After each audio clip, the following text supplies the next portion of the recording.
I spent the bag on the bundle now. Turn around and take a flip and make a double. Listen, baby, with me you ain't never gotta struggle. I'm in the game 6, finna catch a triple double. Watch it tumble, tumble, watch it tumble. Tumbling, tumbling, tumbling. This is coming and keep on tumbling. Watch it tumble. The victories of Reverend Raphael Warnock and Jon Ossoff. And we still want to recognize the big momentum and the things that happened from our last podcast. But we would be remiss if we did not touch base on what recently happened at the Capitol and the attack on the government buildings, as well as the attack on our overall democracy. So Sam and I want to kind of walk through a couple of items, walk through some things, and kind of have, an open dialogue around what happened, understanding, how this all came to fruition, and then kind of walking into what's next. Where do we go from here? So Sam, if you don't mind, I kind of want to walk through from where, this all started, and then kind of pivot to you to understand, what are your thoughts on it and how this all came to be, and just some feedback from what you saw. So is that a good plan? I think so. All right. So as we wrapped up last week's podcast, the very next day, we were coming up with ideas and already trying to think of, kind of what we wanted to talk about. And as we were doing that, Sam and I both were getting all of these alerts on our cell phones and trying to understand exactly what was going on. And Wednesday was supposed to be a normal day. In our eyes, Wednesday was supposed to be a normal, regular day. It was going to be a day where the various states, the elected officials from those various states were going to solidify and basically announce that Joe Biden was indeed the 46th president, and that, he had won the election for the 30th time since back in November. And we already knew that there were going to be some elected officials who challenged the actual vote, who were going to make, these grand gestures and speeches about, that these votes should not be solidified and that they should be challenged, and we should, basically start over, and or even better yet, in their eyes, we should allow this election to then be switched over to the current occupant of the White House.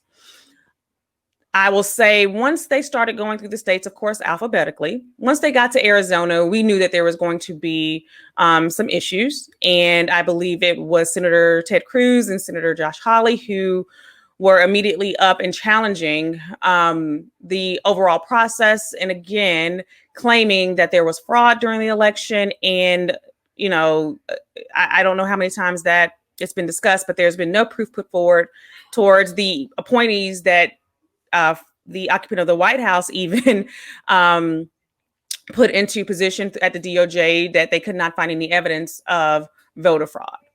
As this was happening, as you're watching on TV, again, this is supposed to be a normal process. You start seeing, kind of some shifting within Congress. You start seeing where some of the elected officials were being ushered out. They were, hurriedly being moved from, their seats, from their areas. And you're trying to understand what's going on. And this whole time, there are hundreds of people that have descended upon the Capitol in order to protest or voice their opinion that we need to, quote unquote, stop the steal, and that this election is not valid. You have Capitol police that are inside. You have individuals that are outside, and they're trying to contain these crowds. They're trying to, calm people down, trying to keep it orderly. And I think, if you ask me, they immediately realize that this is going to get out of hand. They don't have enough manpower, and eventually this is going to blow. Once we start getting more and more footage, I want to say that we were getting more footage faster than TV could even provide, because people had their cell phones and they were live on social media platforms such as Instagram, Facebook, and some of the other websites that were out there. And they're recording this live as they are planning and executing a full-on coup. The pictures you see, as you see these people, charging the Capitol, it makes you pause. It almost makes you, have a chin to chest moment where you are trying to understand what is happening, or better yet, what is going to happen. Because I can't say that, in some of our lifetimes, we have never seen anything like this. And in some instances, our older relatives probably have seen something close to this, going back to, early civil rights era, and where African Americans were protesting for their civil rights here in the United States. And you just continue to see footage of police officers trying to hold barricades. Then you see people basically pushing these officers down, pushing them, out of the way, and they're running and descending upon the Capitol. You see people running up the steps. You see people climbing up walls. You see people coming in, and literally, it doesn't appear to be a plan. It just appears to be find people and then go from there. You see people with zip ties. You see people with antlers on. You see people with masks, and not masks to protect themselves from COVID, but masks in order to, I guess, fulfill a character, or to basically, kind of stroke their ego to have their Comic-Con political fantasies fulfilled with the different garb that they're wearing. And you just see a whole bunch of other people with zero masks on, faces plain as day. Some people even with their work badges on, and they're storming the Capitol. They're taking pictures with different statues. They are waving their Trump paraphernalia. They are, running around the Capitol building with no real, regard for anyone in there, except for their words to be heard and and to be displayed, and to be shown, with the goal of having this on TV to show that they are getting the gold stars of approval from the occupant of the White House. Sam, what do you remember from, even the footage that we saw on Wednesday live, as well as the footage that you've seen through today? What's your kind of take on what happened on Wednesday? Well, first of all, I want to say that thank you for having this conversation, because I know that you was actually shook when I talked to you about this, like, the first time. So, I know, like, we were like, let's take a couple of days before we can talk about it. So I actually want to say thank you for actually having a conversation, because it's not a fun conversation to have, right? We elected a trashy reality TV show star. And what we watched was a shitty reality of America. And politics shouldn't be a VH1 show that you watch at 9:00 at night. You know what I'm saying? Like, these senators and congressmen shouldn't move the needle of people's thought process. Their job is to govern. Their job is not to force ideals on people. And what we've seen the last 4 years, and a little bit longer since Obama became President Obama, we've seen ideals from politicians, people that represent a body of people, plant ideas into people's head. And the media didn't divide us. And Obama didn't divide us. Trump did not divide us. Socialism didn't divide us, and capitalism didn't divide us. Black Lives Matter didn't divide us. We was always here. We was always been divided. And what we saw that manifestation of that when the Capitol was breached. That's what we saw. I was not surprised by what I saw, because if you pay attention to everything that's been going on the last year and a half, all the signs was there, but we've become so numb to domestic terrorism, white supremacy, that we gloss past it. We watch in El Paso, somebody shot up a Walmart with a manifesto with right-wing media names in there, because they wanted people to be proud of them, of what they finna go do. A bunch of Mexican Americans. We watch Charlottesville. We watch, I mean, just think about this. We watch somebody plan to kidnap a governor of a state. And we've glossed past these things. Like it didn't happen. Like, oh, what's going on next week? And to watch them storm that Capitol, it was just one more pin, on the map. It's just one more thing on their docket. And when do America and the government, and better yet, when we're talking about the government, we also watch systematic racism from every level, right? We watch police officers, Capitol police officers, allow state legislators into the Capitol building to steal electoral votes, to overthrow an election. Like, I don't know what conversation is being had right now and how people are trying to make these conversations. But what we watched was Venezuela. What we watched was Cuba. What we watched was, we watching an African tribe overtake another African tribe. That's what was on display, and I think people want to make this something. But the truth of the matter is, this has always been there.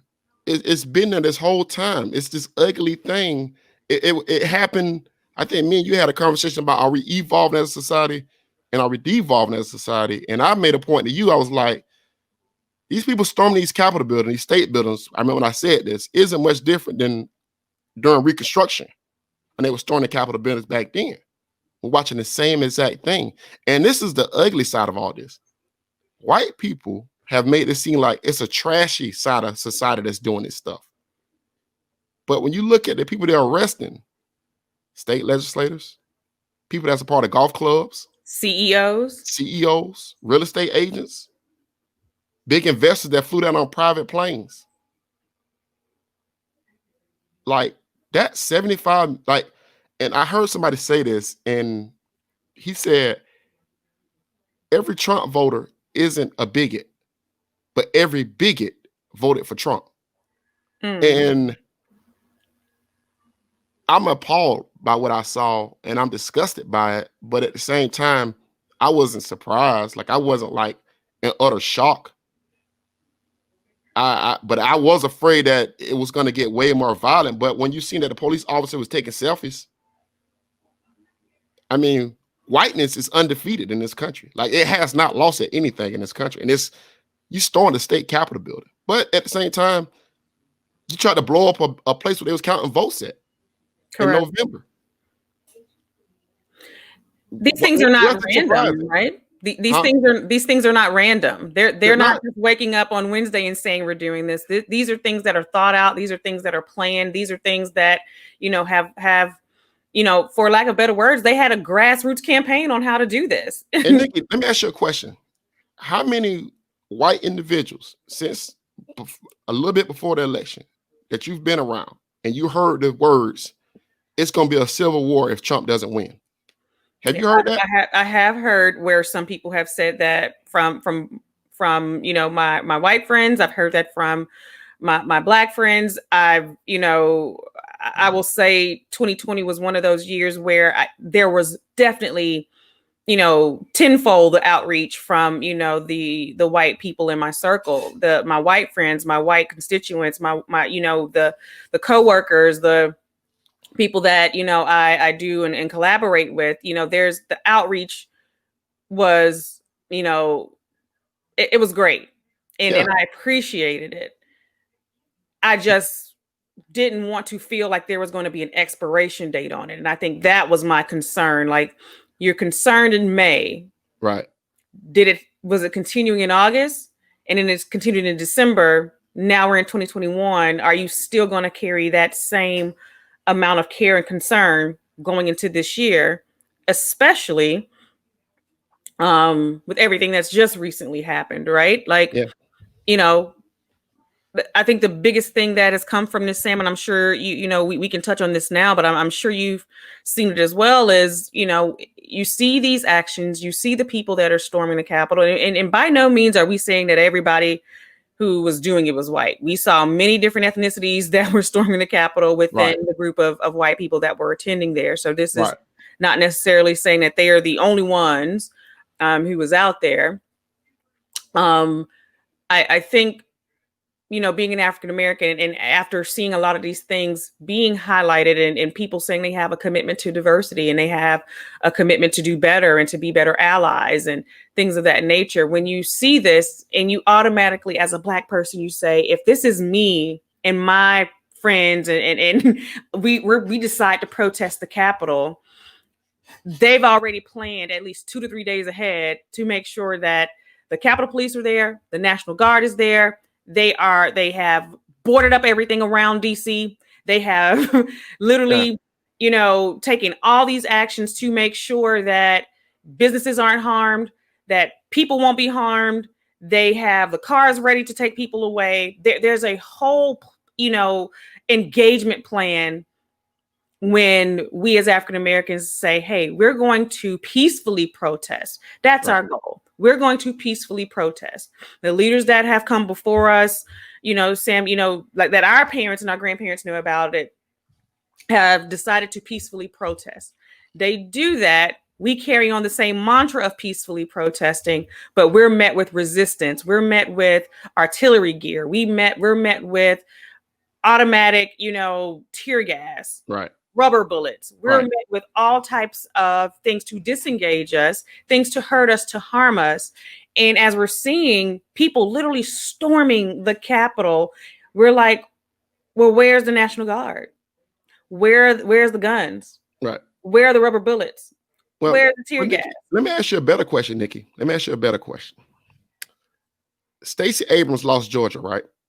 She did. She lost Georgia. What was that, 2018? Right. And we know that Brian Kemp, the governor Brian Kemp, we know that he shut down certain access to certain voting booths and votes. Right. We know that he did that. And he also suppressed over 1.5 million votes. Right. He suppressed, you know, he made it harder and harder for people in certain areas to vote. Right. Correct. Did anybody go protest in front of the Georgia State Capitol after that happened? Not to my knowledge. I know a lot of people wrote in. I know a lot of people requested meetings that I think he declined. I think there was a lot. I'm saying though, but did anybody gather in force at the Georgia State Capitol? Not that I'm aware of. Okay. Andrew Gilliam lost to DeSantis. We know that they redistrict certain parts of Florida to split the Black vote and certain votes so DeSantis could win, right? We know that. We know that happened. And nobody went up to the state capitol of Tallahassee to complain about that. That didn't happen. We know that Al Gore lost Florida by 435 votes. Yeah, it was like right a little bit south of 500, right? Yep. Right. We know that. Nobody showed up to the Electoral College on the day that Al Gore got ready to certify votes to take over the Capitol. That didn't happen. Well, there were protests. There were protests. I remember, I think it was called the Khaki Brigade because everybody was up there in collared shirts and khakis, right, protesting, and then Al Gore eventually conceded, right, based on pulling those votes, and then no one after that it was done. Right, but I'm saying once they got ready to certify those votes and to make George Bush the president, nobody showed up to the Capitol building to say. Correct. Yep, I was in Tallahassee at that time. Right. Nobody did this stuff. What makes this situation so different when we know that judges of states, of Republican states, judges that are Republican, that's been appointed by Republicans, by Donald Trump, we know that they certified and said it wasn't stolen. It was a free, fair election that you also can watch on television. You can watch count votes on television. And time, why did people feel emboldened to storm the state Capitol building? They were given direction. They were given that direction that on this date you should do XYZ. And from that direction, the planning started. And this was right after, I want to say the first week after the election. So somewhere between November 4th and November 11th, there was direction given that you should do something. Right. And they said it in such a joking manner. I want to say they were like, what would happen if you stormed the Capitol? You should do that as a patriot. You should do that. But let's go deeper with it though, Nikki. And this might be kind of conspiracy-ish, and I'm going to go down. You want to go on a rabbit hole of conspiracy theories? I am going to go down this road because I find this stuff very coincidental.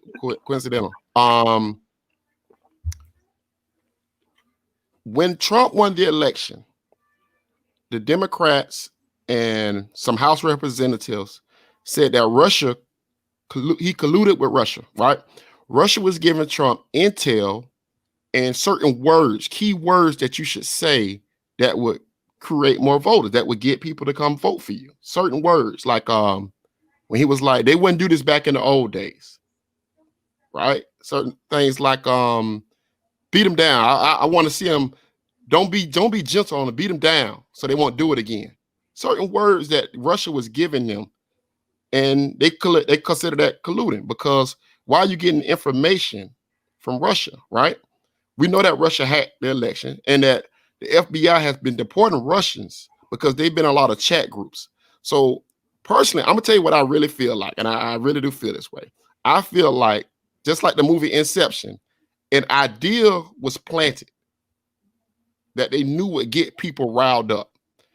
And those ideas are things that they already know that a certain demographic hates and wants to hear and gets them fired up. And I think stealing the election, stop the steal. They're going to steal the election. They're going to steal the election. And then when you got the most powerful person in the world retweeting this stuff and emboldening it, it gives everybody permission to believe that lie, to believe this idea. So they took this idea and they manifest this idea. And this idea, I believe, was planted. And it didn't take much to do it. You just had to find out, what do people want to hear? How do they want to hear? What makes the common, ordinary white guy, what revs his engine up? What gets him upset? What gets a blue blood, all-American person upset and fires them up? And I really do believe that. And I mean, because it doesn't make sense for somebody with a private jet to fly down to DC and to storm the Capitol building. These people are acting like they're waking up from a dream. They feel like they lost control. Like they don't know who they are anymore. Some of them know what the hell they did. But some of them act like, yeah, I got a lot of control, but I'm home now and I won't do it again. Dude, you stormed the Capitol building. So there's a couple of things. Let's touch on it. I think you brought up some really good points there, right? I want to say that you basically laid out the framework of how we went from traditional politics, where it was Democrats, Republicans, right? And there's always been some type of divide, and then you got your independents in the middle, right? Right, the moderates, yeah. And I will say that you have Steve Bannon to thank because we were never going back to traditional politics again. It's always going to be identity politics. And they spent, I want to say, 2 or 3 years before the primary came up, they spent time mining the base. And what they did was they went and did research and asked, what do you like most about America? Or what do you like most about the United States? And when they went to these different areas and they started mining the base, they didn't go after the college educated, the working professionals. They went to, the flyover states, if you will. They went to, those red states, and they did a deep dive into understanding, what would bring them out to vote. Right. And what would bring them out to vote is, they wanted to get away and distance themselves from Barack Obama. And they were in no mood to vote for Hillary Clinton. And they did such a good job. I mean, Hillary helped them in some instances. I wish they would have really reevaluated how they did her campaign and some of the direction they took. But Steve Bannon said, what we're going to do? We're going to add these people to the base. If we get these people to show up and vote, we're going to win this election. And to your point, like you said, those key words that were being used, right? They went back to make America great again. They used, different types of mantras and different things to bring them back to pre-segregation days, right? To rile up that base. And in doing that, Steve Bannon was the architect of that, which got, Trump those additional votes, you get Russia involved with that, where they're giving you intel and you're figuring out how to, spread lies and propaganda against, Hillary Clinton, because I saw things that were untrue about Donald Trump, and I saw a whole lot of what wasn't true about Hillary Clinton. Now, and that's just to what I know on the surface, right? You get those messages out there, and that's how you perpetuate the cycle of misinformation. Right? To the point where even my mother and my grandmother, who were on Facebook, God bless their hearts, they literally were like, did you know that Hillary did XYZ? And did you know that Hillary was caught in this, and this? And I'm like, this is how the occupant of the White House got elected, because of misinformation. Right?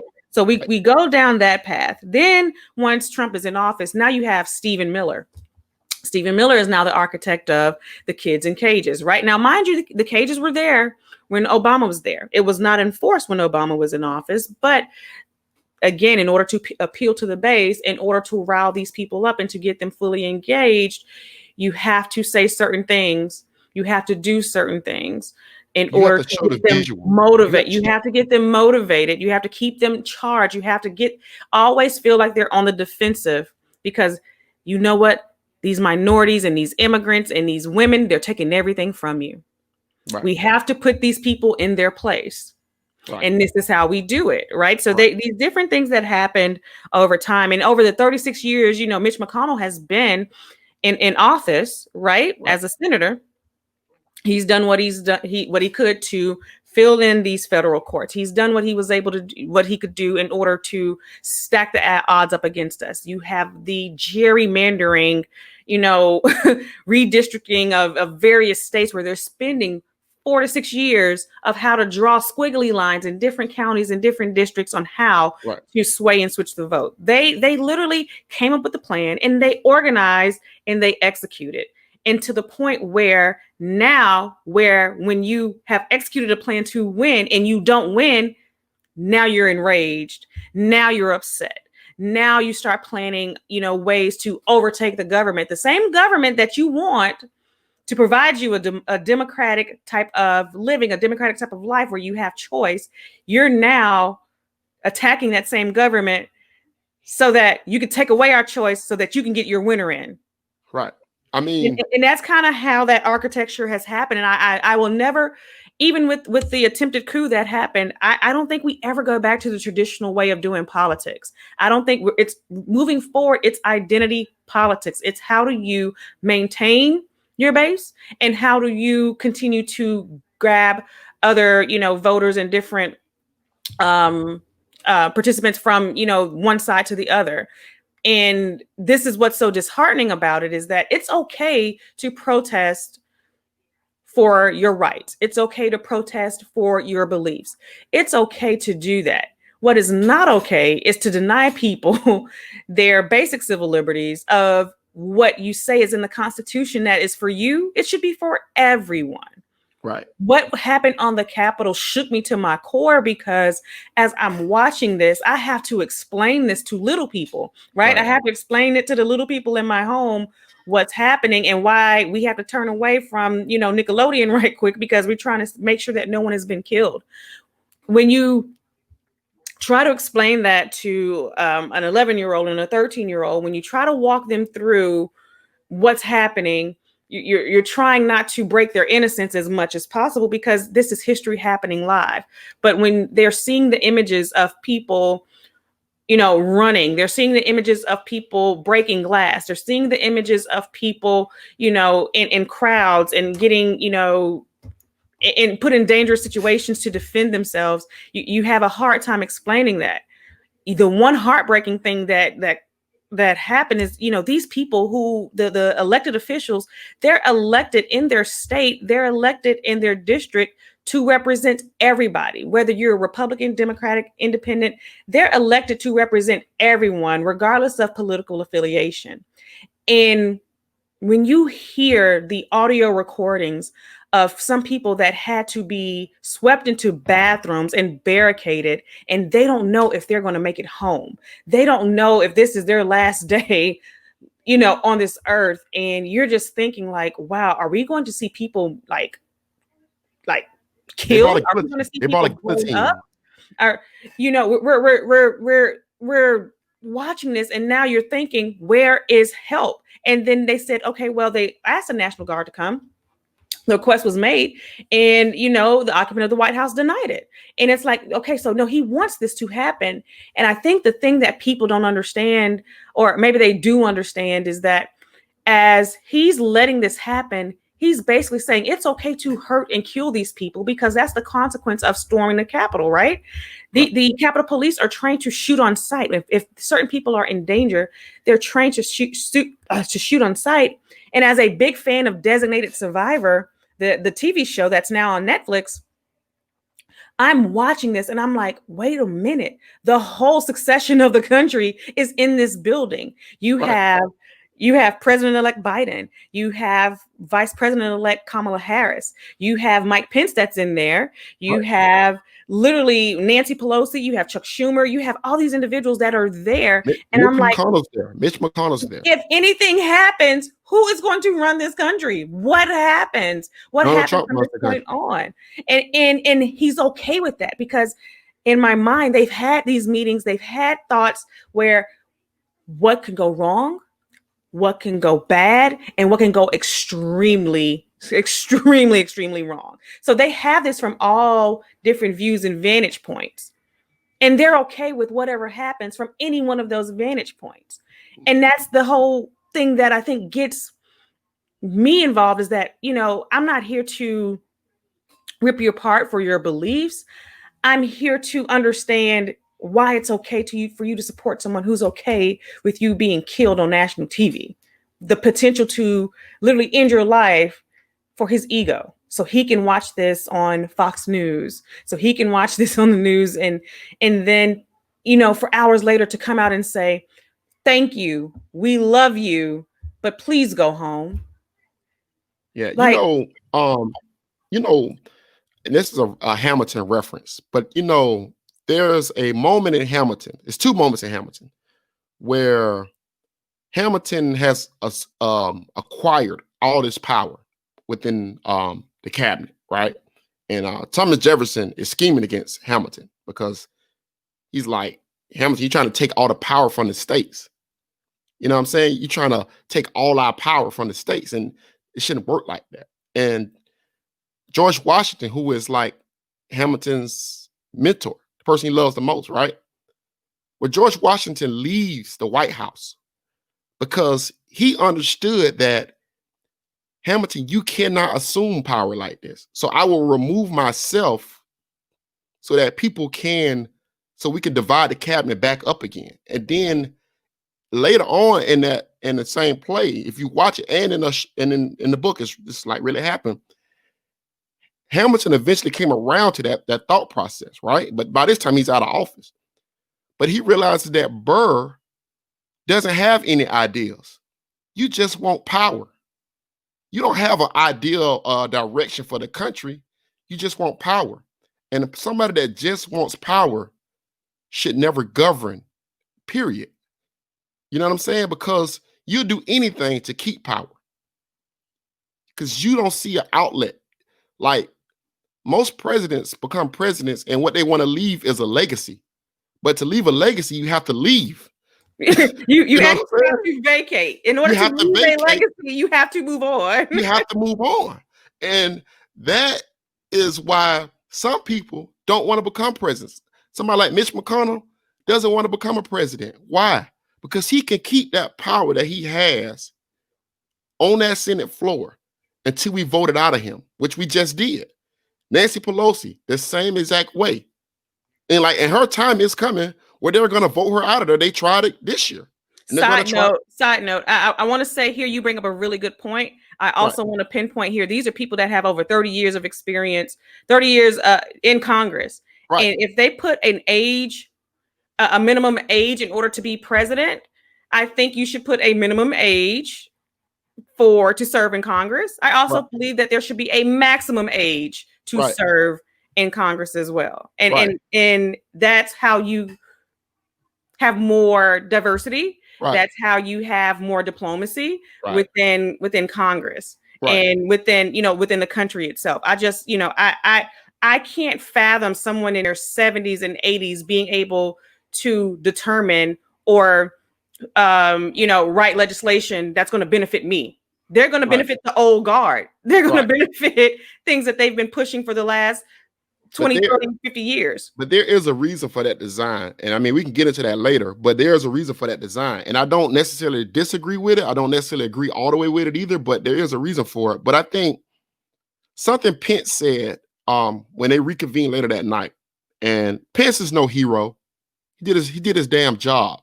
Okay. So I'm not trying to make Pence a hero, but he said something. He said, I don't know if it was Pence, it might have been somebody else, but it was a Republican. He said, we're Republicans. We want to give power back to the states. So why would we take away the voice of the state to make a decision in this house? He was like, this is a ceremony that y'all came to. This is not a place for you to get your 15 minutes of fame. This is a formality. This is our way of showing the world how we pick a leader to lead us, and we get behind that leader. That's what this is a symbol of. They destroyed that on January 6th. And the idea that we playing, Black Guy said it best, we've been playing politics for a long time, and we have been playing politics for a long time, but it's been all these moments. But the one thing that never happened, Nikki, the one thing that's never happened, we've never had a president play politics in office. We've always had a president that when it came time to calm fears and to unite people, they always step up to the plate. No matter how you feel about George Bush, and people feel a certain way about George Bush. When Katrina happened, he was on the ground kissing babies, blah, blah, blah, this and that, blah, blah, blah, this and that. When 9/11 happened, he was throwing baseballs in the middle of a baseball field. You see what I'm saying? Barack Obama never, ever, and Black people got mad at him for it, never talked about what Black people go through and how Black people deserve more. He never had those type of conversations in the White House. Never. The one thing I do remember is the Trayvon Martin incident. Right. I remember him expressing sentiment around that. And but did he say even when a child died, like when the Sandy Hill thing happened? Sandy Hook, yep. Sandy Hook happened. He was talking about kids. He talks about kids. He says justice, kids, equal justice. He never talks about the plight of a Black person. He never had those type of conversations in the White House. Because he's the president of the United States. That includes Black, white, and there's brown, yellow, whatever. And if you watch The West Wing, I don't know if you ever watched The West Wing, but in The West Wing, the guy that plays the president, Josiah Bartlett is his name on a show. He says, when I come into the Oval Office or when I step out and people call me Mr. President, that means it separates me from the man. So it's important that people call me Mr. President when we dealing with presidential stuff. You see what I'm saying? Because he needs to be reminded that it's not about my liberalism, my Catholic upbringing.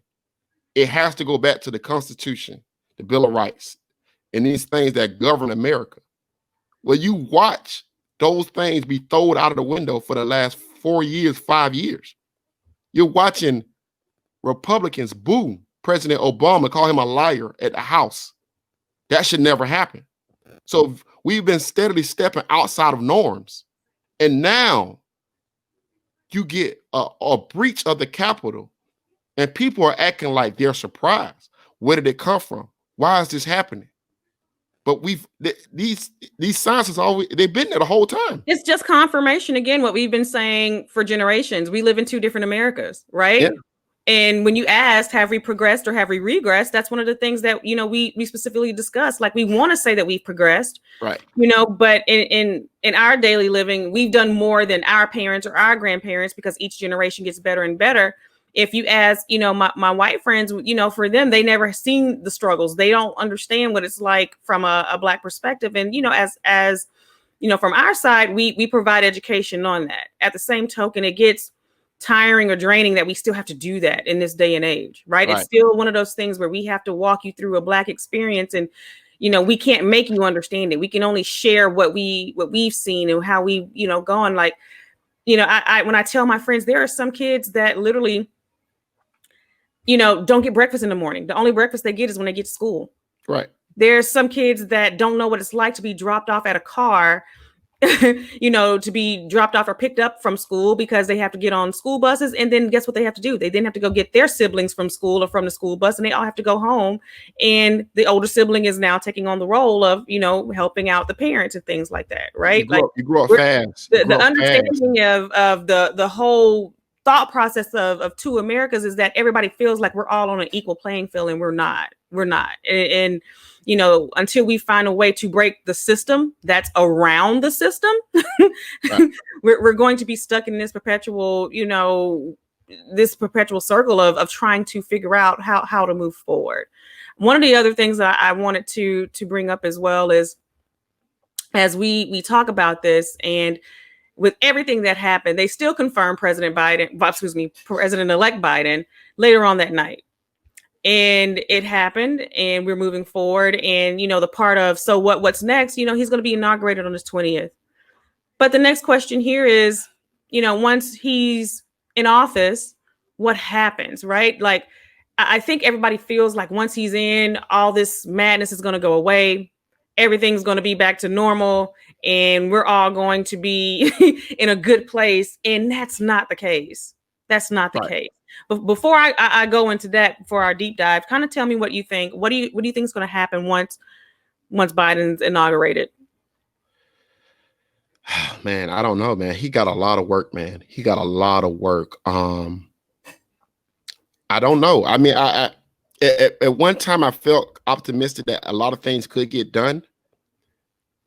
But with the way our politics have become fractured and divided, and the discourse that we have now, is our politicians have become celebrities. They no longer work in the shadows and just pass bills that we don't care about no longer.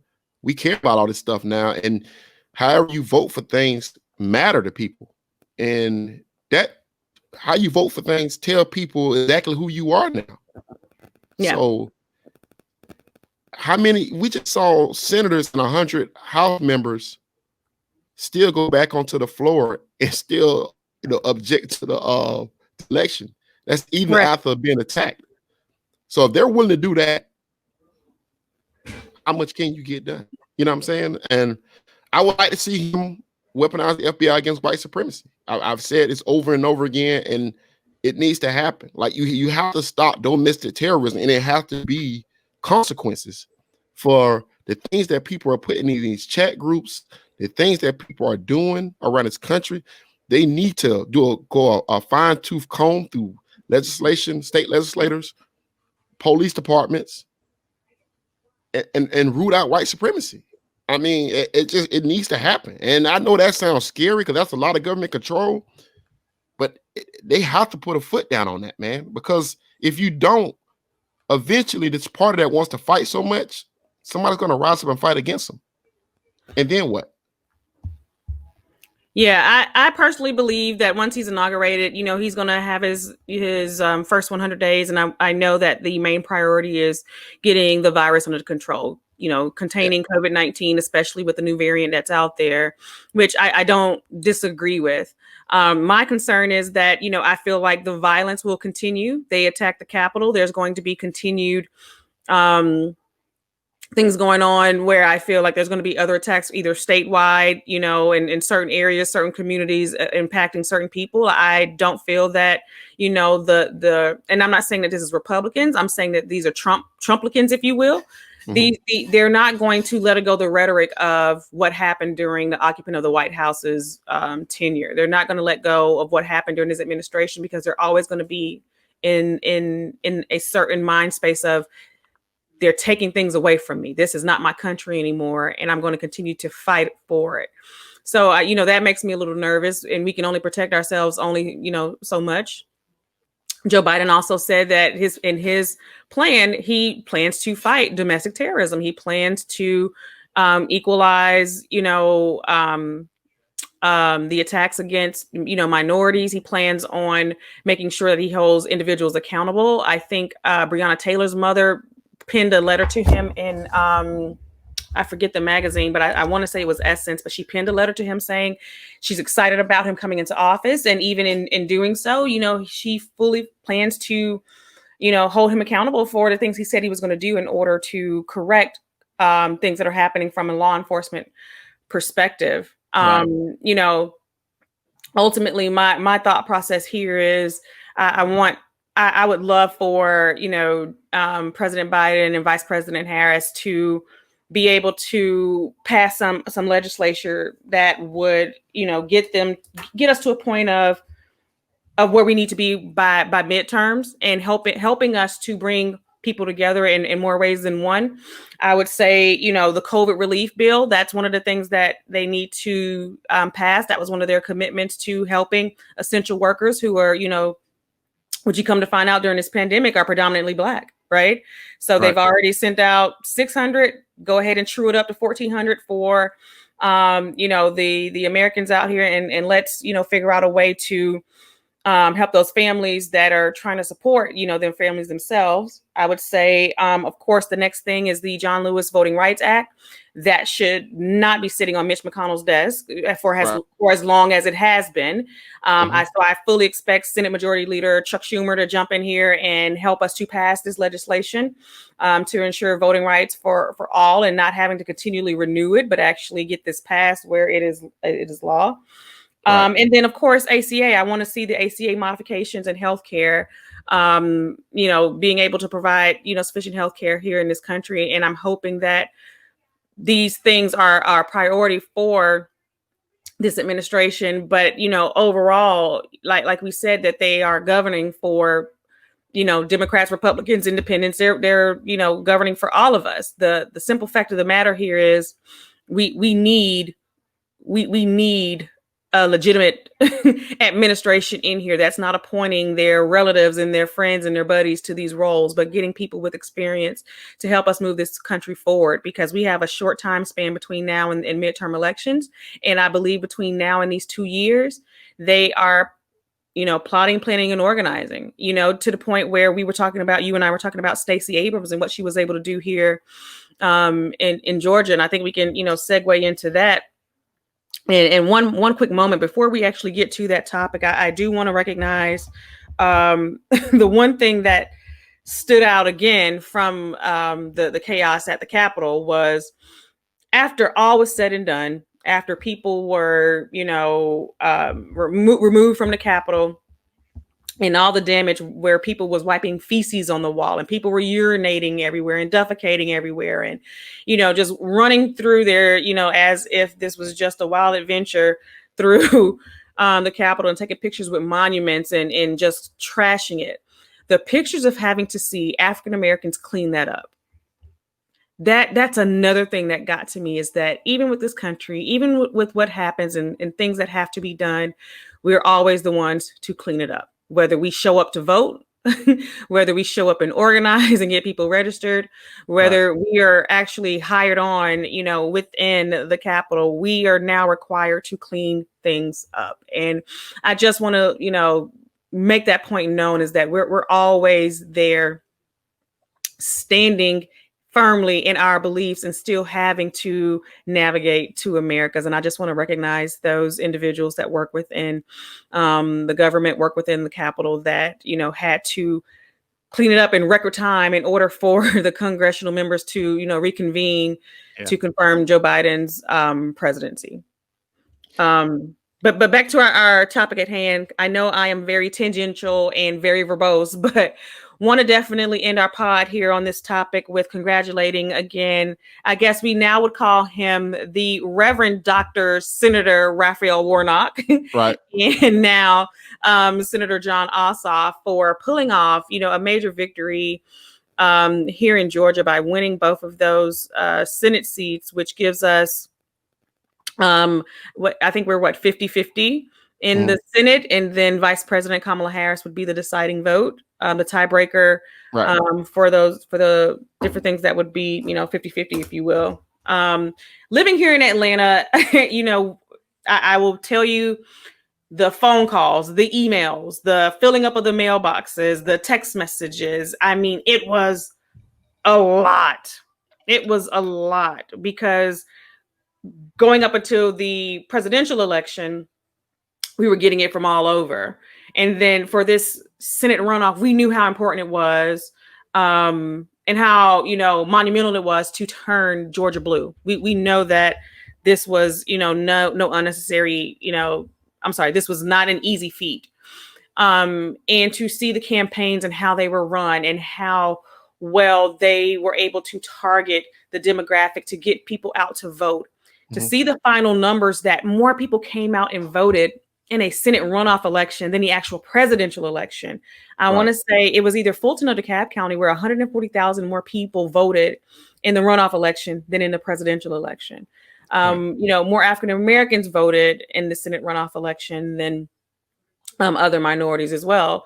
And I know I complain about it. I moved into Atlanta in 2003 and I complained, why are there so many people here? There's so I can never just go somewhere and get there in 15, 20 minutes. It takes me 30, 45 minutes, sometimes an hour to get from one location to the other. And people are moving to Atlanta left and right. And little did I know that when that migration happened in the early 2000s, that, and onward, that it would yield us the opportunity to turn the state blue, with having so many people moving from other places and making Georgia their home and being able to truly move this election to where we are in this place where we understood how important it was to get out and vote, how important it is that we understand our power and our capital in order to, move things forward and the role that we play in that, and that we have to continue to organize. This is not time now to take our foot off the gas. This is the time to continue to go, because in 2022, we're going to have to go right back and vote for the Reverend Dr. Senator Raphael Warnock again. We're going to have to continue to get things out here and continue to progress and hold these elected officials accountable to what they promised to us, to what they committed to us. And lastly, before I turn it over to you, Sam, the one thing that I want to pinpoint is Jon Ossoff. They made fun of him. They ridiculed him and said he was a filmmaker that just one day woke up and wanted to be a senator. And a 33-year-old Jewish man is now a senator who lost an election 2 years ago, the same election that Stacey Abrams ran in that cycle. He lost. He ran for, I forget which district it was, but he ran against a Republican, and somebody from out of nowhere literally came in and said, hey, I want to make a difference. I lost this election to be a House representative, but now I have an opportunity to be a senator. I see bigger. I see greater. I'm not giving up on Georgia. And I'm glad he didn't. And he won. Then you have, future Senator Warnock, who has pastored from Savannah, Georgia. Shout out to Rob DeLoach 912. From Savannah, who, in his, his speech, he said, the 82-year-old Black woman that picked cotton is also the same woman that got a chance to get out and vote for her youngest son to become a senator of the United States. And that just lets you know that we're not that far removed from generations of slavery, from generations of Jim Crow, from generations of segregation, time is a circle, right? Yeah, it is. It really is. And we got to witness history from these two gentlemen. And I will say that, as an Atlantan and, being here for over, I was here in 2003. So it's going on 18 years now, where I was able to witness a change here in this state. Yeah, that was it was huge, man. And I know we talked about the next episode. We're gonna get deeper into the first 100 days and more of these things. But I do want to say this though. What Stacey Abrams did was nothing short of amazing. She could have took her ball and went home after she lost and just been somebody that's on CNN talking shit every day about Republicans. But she decided to make a difference, and she decided to attack a system and to engage people into a process and to educate people on that process and what that process means. She has forever changed the landscape of voter voting and politics for African Americans, in my opinion. I really do mean that too. So yeah, man, shouts out to Stacey Abrams, man. I know she want to be governor. She will be governor. I personally feel like she should be the head of DNC. I mean, nobody's done a better job than her. So, but yeah, man, that's I think that's good enough for the show. And we'll come back and hit on some of these other points, man. I mean, it's a lot, it's a lot. It's a lot, and this is what we deal with every day. And now tomorrow we get an opportunity to code switch and again put on our other hat to navigate this navigate this place we called Earth. This country we call the United States, and we get a chance to be a better Black person tomorrow. Yeah, let's hope for a better America tomorrow, so we can wrap on that. Awesome. Well, thank you guys for joining us for topics that matter to us today and things that we may not even be talking about tomorrow. Hopefully. Right. Hopefully. Okay. Game 6. Catch a triple double. Watch it tumble. Tumble. Watch it tumble. Tumbling blessings. Coming and keep on tumbling. Watch it tumble. Tumble. Watch it tumble. Tumbling blessings. Coming and keep on tumbling. Hey. Fresh at the bell, purple straight out the hell. Born in hell, man, heaven on earth, she treat me well. Don't bite my gold, tell it, bump it in out the cold, yeah. Bustin' the bank bags, coming through dropping the low racks. If I should know, yeah, the diamonds are gold, trip flex. Real like bros and jealousy bros, I call you show, money to blow, spend the visa, doing it all this season. Little mama blow me like a fish, show. Love me meaning, I spent the bag on the bundle. Turn around, I take